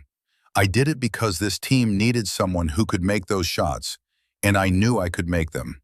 That's all." "That's not all, though," Wolf said, and something in his expression suggested he was seeing her clearly for the first time. "You could have made me look like a fool yesterday, could have complained to Commander Vance about being excluded, about the way the team treated you. You didn't. You just showed up and performed. That says something about your character that matters more than marksmanship scores." Ashlyn thought about her father, about the lessons he had taught her that went beyond shooting. "Honor isn't about being right, sweetheart," he had said during a competition where judges made obviously biased calls. "It's about doing right, even when no one's watching, even when you would be justified in doing less. My father taught me that excellence is its own reward," Ashlyn said. "That respect earned through performance is worth more than respect demanded through complaint. I trusted that if I did my job well enough, the rest would follow." Brennan nodded, recognition in his eyes. William understood that. The door to the common area opened, and Gunnery Sergeant Keller stepped inside, her timing suggesting she had been waiting for the right moment. Her expression carried the careful neutrality of someone delivering news that would change circumstances. "Corporal Cade," she said, "Commander Vance wants to see you. Bring your gear." Ashlyn stood and followed Keller out, leaving the team to their debrief. As they walked across the compound, now dry and bright under California sun, Keller spoke quietly. "What happened in there?" she asked. "Wolf apologized," Ashlyn replied. "The team, too." Keller nodded slowly. "Good. About time. How do you feel about it? Ashlyn considered the question, examining her own emotional state with the same precision she applied to win calculations. Relieved, she said finally. Not vindicated, just relieved that I can focus on the work now instead of constantly proving I belong. That's mature, Keller observed. Most people would want to savor the victory more, make them feel it longer. I've been underestimated before, Ashlyn said. This wasn't my first time proving people wrong. It probably won't be my last. The vindication gets old after a while. They reached Commander Vance's office where light burned despite the early hour. Keller knocked and entered, Ashlyn following. Vance stood near the window, looking out at the range where targets still stood from yesterday's exercise. Physical evidence of exceptional performance. Corporal Cade, he said, turning as they entered, sit down. Ashlyn took the offered chair, her posture straight despite the long day before and the emotional weight of the morning's debrief. Vance remained standing, his expression thoughtful in ways that suggested decisions already made. I received a call from Captain Hale this morning, he said without preamble.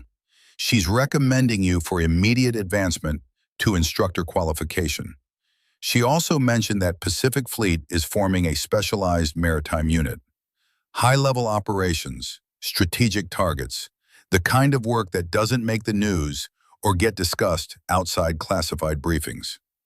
Ashlyn felt her pulse quicken, but kept her voice steady. Sir, Vance pulled out a file and opened it, though something in his manner suggested he had already memorized the contents. I've been reading your full record, not just the highlights I reviewed during your intake. Your father was Master Sergeant William Cade, Army Rangers, killed in action during Operation Enduring Freedom, Afghanistan, 2014. Yes, sir, Ashlyn said quietly. The file mentions that you enlisted on your 18th birthday, Vance continued, 3 days after your father's memorial service. That you requested sniper training specifically to follow in his footsteps. Ashlyn nodded, not trusting her voice. Vance closed the file and looked at her directly. I want to ask you something, Corporal, and I want an honest answer. Are you doing this to honor your father's memory, or are you doing this because it's who you are? The question cut deeper than Vance probably intended. Ashlyn had asked herself the same thing countless times over the years, during hard training days and lonely deployments, during moments when the weight of expectation felt too heavy to carry.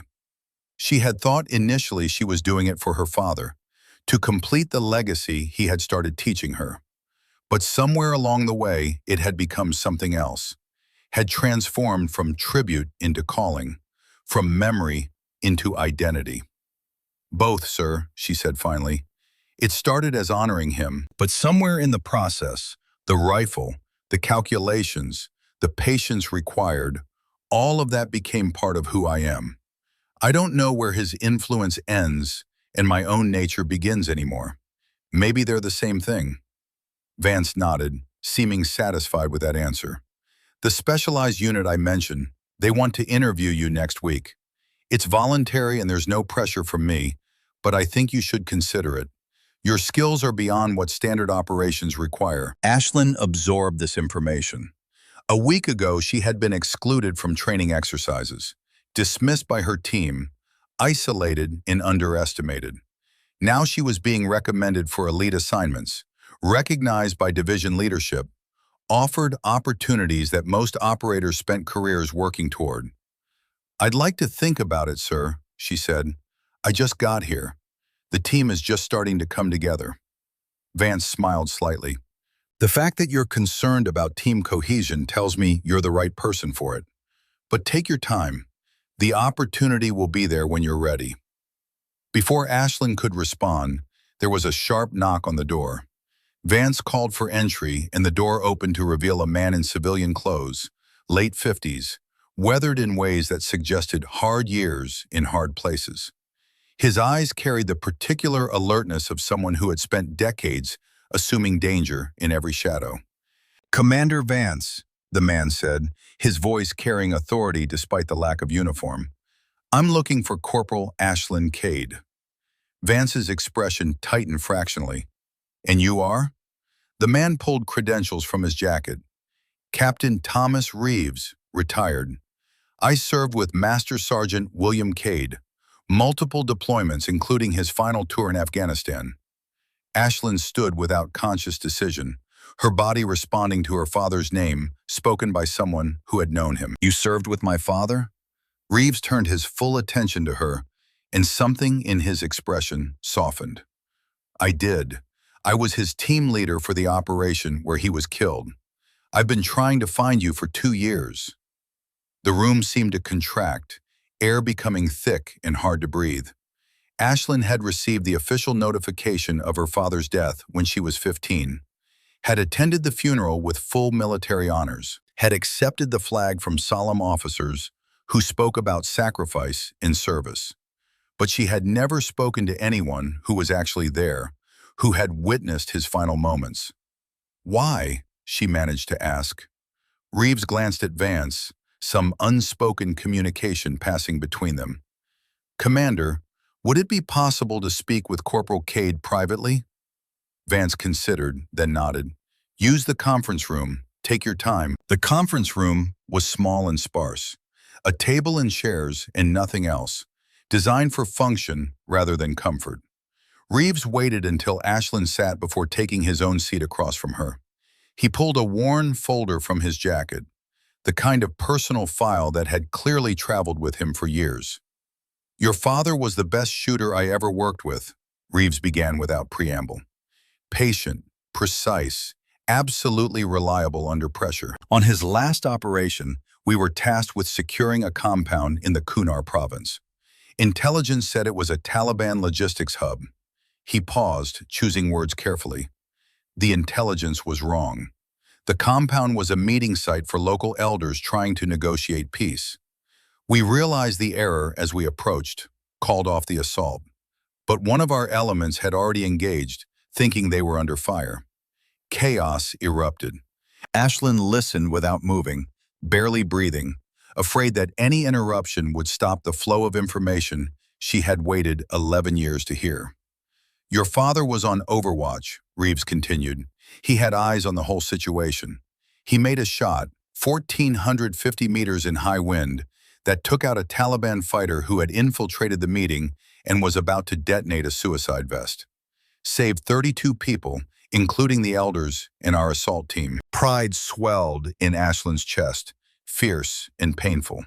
But Reeves wasn't finished. The shot gave away his position. Taliban fighters swarmed the ridge. Your father held them off long enough for us to extract the civilians and pull back. He died covering our withdrawal. Reeves opened the folder and pulled out a photograph. It showed a younger version of himself standing beside Ashlyn's father, both in desert fatigues, both smiling despite obvious exhaustion. Behind them, a ridge rose against a blue sky. This was taken the day before he died, Reeves said. He talked about you that whole deployment, showed everyone pictures, told stories about teaching you to shoot. He was so proud that you were following in his footsteps. Ashlyn felt tears tracking down her face, but made no move to wipe them away. Why are you telling me this now? Because I made him a promise, Reeves said simply. The night before that operation, we were talking about families, about what we'd do when we got home.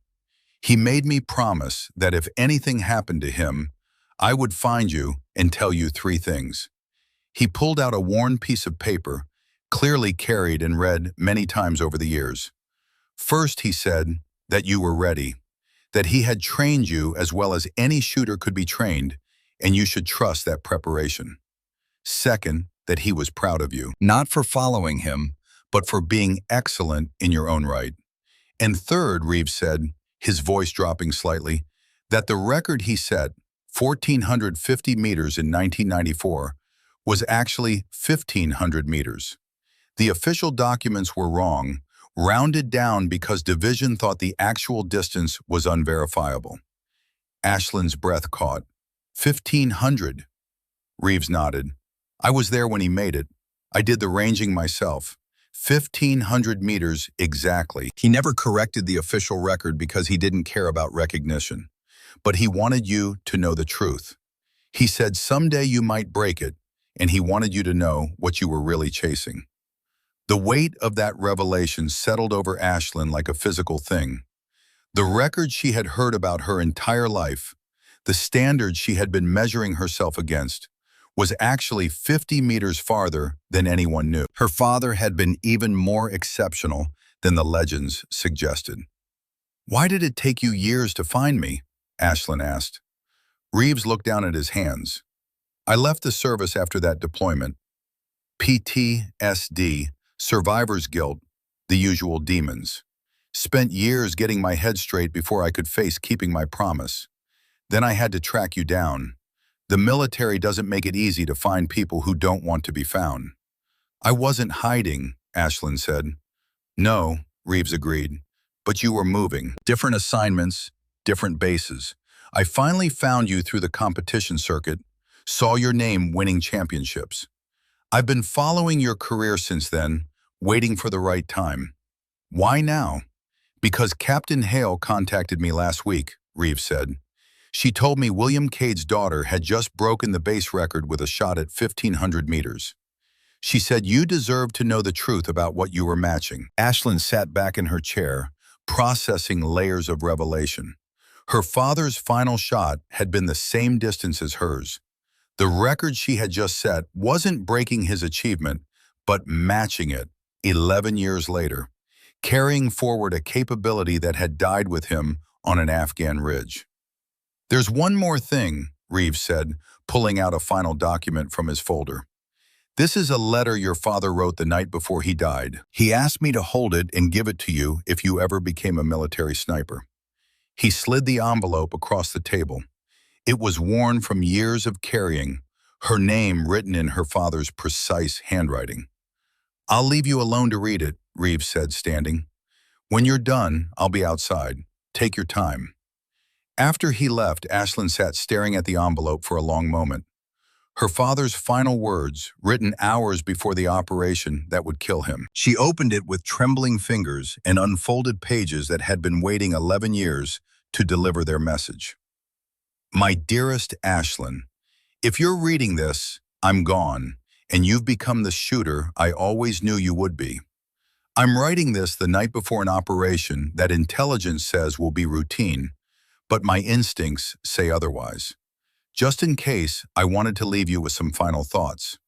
First, I'm prouder of you than any words can express, not because you're following my path, but because you're walking it with grace and excellence that surpass anything I achieved. By the time you were 12, you were making shots I couldn't make until I was 25. You have a gift, sweetheart, not just talent, but true understanding of what it means to be a precision shooter. Second, I need you to know something about that base record everyone talks about.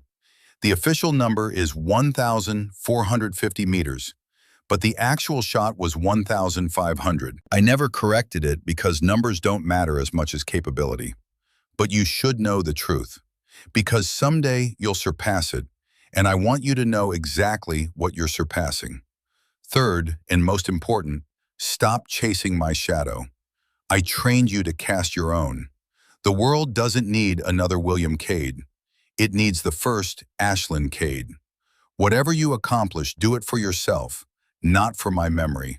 Live your own life, make your own choices, build your own legacy. I love you more than shooting, more than the military, more than anything in this world. If I don't make it back from this deployment, please know that every moment I spent training you was the greatest joy of my life. You are my finest achievement, not any shot I ever made. Be excellent, be patient, be certain, and when the moment comes, make the shot that matters. All my love, Dad. Ashlyn read the letter 3 times, tears falling freely now, grief and pride and love mixing into something too complex for simple naming. Her father had known, had seen his own death approaching with the same clarity he brought to reading wind, and had used his final hours to write her permission to be herself instead of his echo. She folded the letter carefully and placed it back in the envelope, holding it against her chest like a talisman. Outside the conference room, voices murmured as the base went about its daily business, people training and working, and living the military life her father had loved. When she finally emerged, Reeves was waiting in the hallway, patient as stone. She walked up to him and, without a word, embraced him. He stiffened for a moment, then returned the embrace. This stranger who had carried her father's final message across 11 years and thousands of miles. "Thank you," she whispered, "for keeping your promise." "He was worth it," Reeves said simply. "And so are you." Commander Vance appeared at the end of the hallway, his expression suggesting he had been briefed on what was happening. "Corporal Cade," he said gently, "take the rest of the day. We'll talk about the specialized unit tomorrow." Ashlyn nodded, not trusting her voice. She walked back to her quarters in a daze, the letter burning against her chest where she had tucked it safely in her jacket. Inside her room, she placed it carefully in her father's footlocker alongside his journal and medals. 3 generations of Cade family service nestled together. Then she lay on her bunk and let herself cry properly for the first time since the funeral 11 years ago. Cried for the father she had lost, for the weight she had been carrying, for the permission she had just received to be someone other than his reflection. Cried until the tears ran dry and left behind something cleaner, simpler. Peace. Evening found the team in the common area for what had become an impromptu celebration.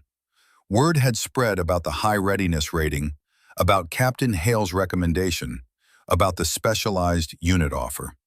Someone had acquired beer from somewhere, and the mood was loose, relaxed in ways it hadn't been since Ashlyn arrived. Brennan found her sitting alone in the mess hall, picking at food she wasn't really eating. "Mind if I join you?" he asked. She gestured to the empty seat across from her. Brennan sat with his own tray, studying her face with the careful attention of someone trained to read people. "You okay?" he asked. "You look like you've been crying." Ashlyn considered deflecting, then decided he deserved honesty. "Met someone who served with my father. He brought me a letter Dad wrote before he died." Brennan's expression softened. "That's heavy." "Yeah," Ashlyn agreed. "But good, necessary." They ate in companionable silence for a moment before Brennan spoke again. "The team's asking for you. They want you at the celebration." "I'm not sure I'm ready for that," Ashlyn admitted. Brennan nodded, understanding. "Your call. But for what it's worth, they're different now. Yesterday changed something. Wolf especially. He's been telling everyone who'll listen about that 1150 shot, about how you read wind patterns he couldn't see." Ashlyn smiled slightly. "Think he's ready to actually work with me instead of against me?" "I think he's ready to learn from you," Brennan said, "which is different and maybe more important." They finished their meals and walked together to the common area. The celebration paused when Ashlyn entered, everyone turning to look at her with expressions that ranged from welcoming to curious. Wolf stood and crossed the room carrying 2 beers. "Corporal Cade," he said, offering her one. "We were hoping you'd join us." Ashlyn took the beer, the gesture feeling symbolic of something larger than simple beverage sharing. "Thank you, Staff Sergeant." Wolf cleared his throat, and the room quieted. "I want to propose a toast," he said, raising his beer, "to Corporal Ashlyn Cade, who showed us what's possible when we stop limiting ourselves with assumptions. To the highest qualification scores this unit has ever recorded, and to the future, whatever that holds." To Ashlyn, the room chorused, and she felt the weight of acceptance settling over her shoulders like a cloak. The evening progressed with the easy camaraderie of people who had shared something difficult and come out the other side stronger. Stories were told, mostly by the older members, tales of operations and close calls, and the strange humor that developed in people who live close to danger. Ashlyn found herself laughing, actually relaxing, the tension she had carried for weeks finally releasing. Later, as the celebration wound down and people drifted off to rack, Wolf approached her one more time. "I've been thinking," he said, "about your father's record. The official one says 1,450 meters, but I looked into it. The actual shot was 1,500, same as yours yesterday." Ashlyn nodded. "I just found that out today." Wolf studied her face. "So you didn't break his record. You matched it." Ashlyn smiled, thinking of her father's letter, of his insistence that she cast her own shadow. I matched what's on paper, but tomorrow I'm going to surpass it, because that's what he trained me to do. 2 days passed in a strange limbo. The team treated Ashlyn differently now, not with the forced distance of before, but with genuine camaraderie that felt almost surreal after weeks of isolation. Donnelly invited her to join their morning runs. Hartley asked her advice on adjusting his scope. Even Wolf sought her input on training protocols. It felt like belonging, finally, which made the next emergency briefing all the more unexpected. The next morning brought another emergency briefing, this one even more urgent than the last. Commander Vance stood at the front of the room with Captain Hale beside him, both wearing expressions that suggested the stakes had just increased dramatically. "Listen up," Vance said without preamble. "We have a new challenge from Division. They want to validate yesterday's performance wasn't a fluke. They've designed something they're calling Apex Protocol." He pulled up imagery showing the range complex configured differently than before. Worst-case scenario conditions. Wind speeds up to 25 knots with irregular gusting, reduced visibility, and a single target at 1,500 meters. The room went absolutely silent. 1,500 meters in those conditions was beyond what most military snipers ever attempted in field operations. It was the realm of specialized competition shooting and theoretical exercises. "This isn't mandatory," Vance continued, "but Division wants to see if yesterday's results are repeatable. Corporal Cade, this is your call. No pressure from command either way."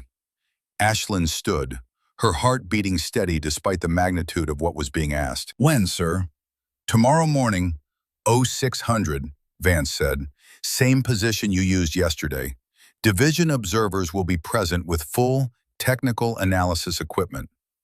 Ashlyn thought about her father's letter, about his final instruction to make the shot that matters. She thought about the 1,500-meter shot he had made in Afghanistan while under fire, the shot that saved 32 lives and gave away his position. She thought about matching his capability and then surpassing it. "I'll do it," she said. The room erupted in murmurs, excitement and concern mixing. Wolf stood and the noise died. "Corporal Cade," he said, and his voice carried respect that hadn't been there a week ago. "I'd like to work with you on preparation. Run scenarios, verify equipment, make sure every variable is accounted for." Ashlyn nodded. "Thank you, Staff Sergeant. I'd appreciate that." They spent the rest of the day in obsessive preparation that bordered on ritual. Brennan reviewed every technical specification of Ashlyn's rifle, checking tolerances down to thousandths of an inch. Wolf helped gather meteorological data, studying historical wind patterns for the specific terrain. Donnelly and Hartley offered to run support, to be present even though the shot would be Ashlyn's alone. As evening approached, Captain Hale arrived with technical observers and additional equipment. She pulled Ashlyn aside for a private conversation, her expression serious. "I need you to understand something," Hale said. "This isn't just about you anymore. Division is using this to justify future investments in precision marksmanship programs. If you succeed, it opens doors for capabilities development across multiple branches. If you fail, it sets the program back years." Ashlyn absorbed the weight of that responsibility. "No pressure, ma'am." Hale smiled slightly. "You can refuse. No one would think less of you." Yesterday's performance already exceeded every expectation. Ashlyn thought about her father holding a ridge against overwhelming force so others could escape. Thought about the weight of responsibility he had carried without complaint. Thought about the legacy he had left her, not of fear but of capability. "I'm not refusing, ma'am," Ashlyn said. "This is what I was trained for." Hale studied her for a long moment. "Your father would be proud, not just of your shooting, but of your courage." That evening, Ashlyn sat alone on the ridge where tomorrow's shot would happen. The sun was setting, painting the sky in shades of orange and purple, and the base had grown quiet below. Brennan climbed up to join her, carrying 2 cups of coffee. "Thought you might be up here," he said, offering her a cup. They sat in silence, watching the light fade, both understanding that some moments required quiet more than conversation. Finally, Brennan spoke. Your father and I sat here the night before he set the record, right in this spot. He was nervous, which was rare for him. I asked him what he was thinking about. What did he say? Ashlyn asked. Brennan smiled at the memory.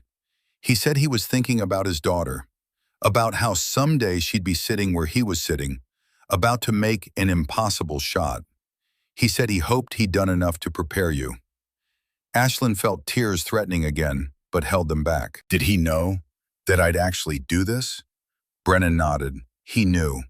And he said something else. He said when that day came, when you were facing your impossible shot, I should tell you that he trusted you completely, that you were ready, that you'd always been ready.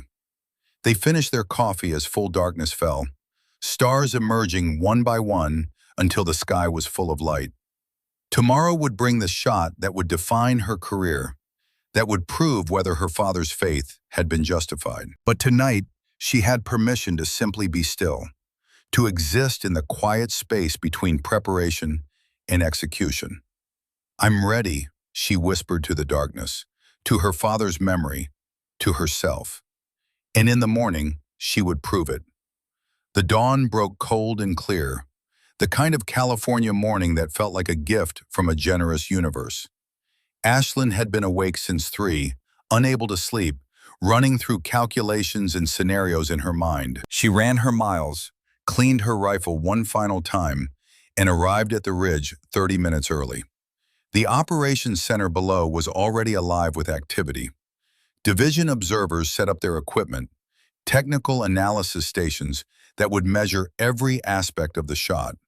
Commander Vance stood with Captain Hale, both of them watching the ridge where Ashlyn would soon take position. Brennan arrived with his spotting equipment, moving with the calm efficiency of someone who had done this 1,000 times. Wolf came too, offering support even though his role would be minimal. The team gathered below, wanting to witness this moment, even from a distance. Ashlyn set up in the exact position her father had used 31 years ago. She could feel his presence here, could imagine him lying where she now lay, making calculations with the same precision she had inherited. The target at 1,500 meters was barely visible even through her scope, a dark shape against darker terrain. Wind conditions were already difficult, gusting between 18 and 23 knots, direction shifting with the kind of irregularity that made prediction nearly impossible. Brennan's instruments showed chaos, variables that changed faster than he could measure them. This is harder than yesterday, Brennan said quietly. Winds all over the place. You've got maybe a 15-second window when it settles, and those windows are coming 20 minutes apart. Ashlyn nodded, feeling the wind on her face, reading it the way her father had taught her. She closed her eyes and let her body become the instrument, trusting senses that had been trained since childhood. The radio crackled. All stations, this is command. Apex protocol is hot. Corporal Cade, you have 3 attempts. Engage when ready. Ashlyn opened her eyes and settled into her rifle. The mathematics ran through her mind automatically. 1,500 meters, 2.1 seconds of flight time, 14 feet of wind drift if she calculated for average conditions, elevation difference, temperature, humidity, barometric pressure, all the variables that turn shooting from simple mechanics into complex art. She waited, patient as stone, watching the grass bend and recover, watching dust swirl and settle. The first attempt window opened, and she considered taking it, but something felt wrong, some instinct that whispered, not yet. The window closed. 20 minutes passed. The second window approached, and this time she felt it. Felt the moment when chaos organized itself into brief predictability. She fired. 2.1 seconds of absolute silence as the round traveled downrange. Every eye in the operations center fixed on monitors showing the target. Brennan tracked through his scope, following the bullet's arc. Miss, he called, his voice tight. 4 inches left. Ashlyn absorbed the information without emotion. The wind had shifted in the final half-second, a gust she hadn't predicted. She had one attempt remaining. 20 minutes passed like 20 hours. The team below watched in silence. Division observers made notes. Commander Vance and Captain Hale stood without moving, witnesses to something that would be remembered or forgotten based on what happened in the next few minutes. The third window approached. Ashlyn felt the wind patterns shifting, felt the complex rhythms that defied simple measurement. She thought about her father's letter, about his instruction to be excellent, to be patient, to be certain. She thought about the shot he had made in Afghanistan, 1,500 meters under fire, the shot that saved 32 lives and cost him his own. She thought about legacy and capability and the difference between chasing shadows and casting light. The wind settled into its pattern, 3 seconds hard, 2 seconds calm, the cycle repeating with mechanical precision that wouldn't last. Ashlyn waited for the calm, trusted her preparation completely, and fired. The round left her rifle, and she knew with absolute certainty born of 10,000 hours of practice and 20 years of dedication. Knew the way her father had known when he made his final shot. 2.1 seconds of flight. Hit, Brennan called, his voice rising with emotion he couldn't suppress. Center mass, direct hit. The operations center erupted. Division observers confirmed the impact, their instruments validating what eyes had seen. Captain Hale smiled broadly, something rare enough to be noteworthy. Commander Vance keyed his radio. Apex protocol complete. Corporal Cade, new base record. 1,500 meters, extreme conditions. Outstanding shooting. Ashlyn broke position and sat up, hands trembling slightly now that it was over. Brennan was staring at her with something approaching awe. That was impossible, he said. The conditions alone should have made that shot less than 5% probability. My father made it in worse, Ashlyn replied quietly. Under fire, with people's lives depending on it. This was just target practice in comparison. Below, the team was celebrating, their voices carrying up the ridge. Wolf's voice came through the radio, professional discipline barely containing genuine emotion. Corporal Cade, return to Operations Center. Captain Hale wants to debrief. The walk down took longer than the climb up had. Ashlyn's legs suddenly weak as adrenaline faded. When she reached the Operations Center, the entire team was waiting. They parted as she approached, creating a path to where Captain Hale stood with official documentation. Gunnery Sergeant Keller, who had watched Ashlyn's journey from skeptical observer to quiet advocate, was the first to shake her hand. I knew you were different from day one, Corporal. Glad I was right. Corporal Ashlyn Cade, Hale said formally, on behalf of Pacific Fleet Command, I'm authorizing the correction of 2 base records. Master Sergeant William Cade's 1994 shot is officially recorded at 1,500 meters. And your shot today establishes a new record at the same distance, achieved under conditions our technical team rates as significantly more difficult. She extended her hand, and Ashlyn shook it, feeling the weight of history and expectation finally lifting. There's one more thing, Hale said, pulling out another folder. The specialized maritime unit offer still stands, but I have a different proposal. We're creating a new advanced scout sniper program, training the next generation for impossible shots. I want you to build it, not as a student, as lead instructor. Ashlyn looked at Wolf, at Brennan, at Donnelly and Hartley, and the team that had finally become hers. She thought about her father's letter, about casting her own shadow instead of living in his. I'll take the instructor position, she said, but on one condition. This team comes with me. They help me become who I am. They should help train the next generation. Wolf looked surprised. You want us? My father taught me that excellence is built on teamwork, Ashlyn said. I can't do this alone. Hale smiled. Done. You'll all transfer together. Welcome to the Advanced Scout Sniper School. 1 year later, Staff Sergeant Ashlyn Cade stood before a class of 20 new students, mixed gender and multiple branches, all gathered to learn the techniques that had redefined what was considered possible in precision marksmanship. Behind her hung a memorial wall with two photographs: Master Sergeant William Cade in dress uniform, his Medal of Honor citation describing actions that saved 32 lives, and beside it a new addition, the official record board showing both Cade's at 1,500 meters, father and daughter separated by 30 years, but united in capability. "My name is Staff Sergeant Ashlyn Cade," she said to the assembled students. "The man on this wall was my father. He held the base record for 31 years. Last year I matched it. This school exists to teach you to surpass us both."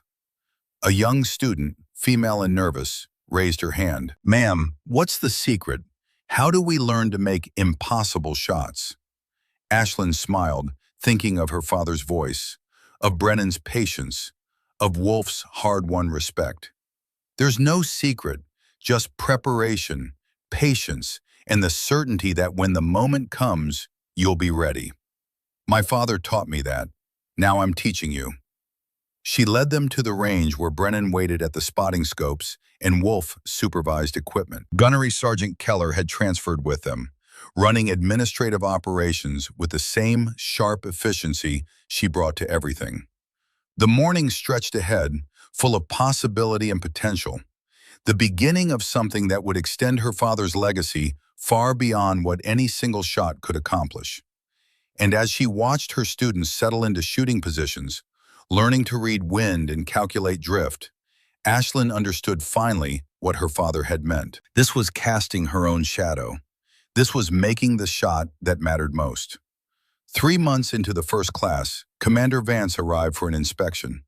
He found Ashlyn on the range with her students, all of them prone, all of them reading wind with the technique William had pioneered and Ashlyn had refined. Vance watched in silence as a young corporal made a 1,200-meter shot that would have been impossible under the old training doctrine. Then another student, then a third. "Staff Sergeant Cade," Vance said, "Pacific Fleet Command has reviewed your curriculum. They're implementing the Cade method as mandatory training for all scout snipers across Naval Special Operations." He handed her official documentation, stamped and sealed. "Effective immediately, every SEAL sniper will train using your father's techniques. And yours." Ashlyn looked at the document, then at her students, then at the memorial wall where two Cades now stood immortalized, not just in photographs, but in doctrine. "He would have liked that," she said quietly. "He earned it," Vance replied. "So did you. Not the impossible 1,500-meter kill, though that would be remembered in record books and division evaluations. But the knowledge shared, the skills passed forward, the endless multiplication of excellence that would outlive them all." Every graduate who left her school carried a piece of William Cade forward into the world, carried a piece of Ashlyn forward, carried the understanding that excellence wasn't about individual glory, but about elevating everyone who came after. That was the shot that mattered most. That was the legacy that would never fade.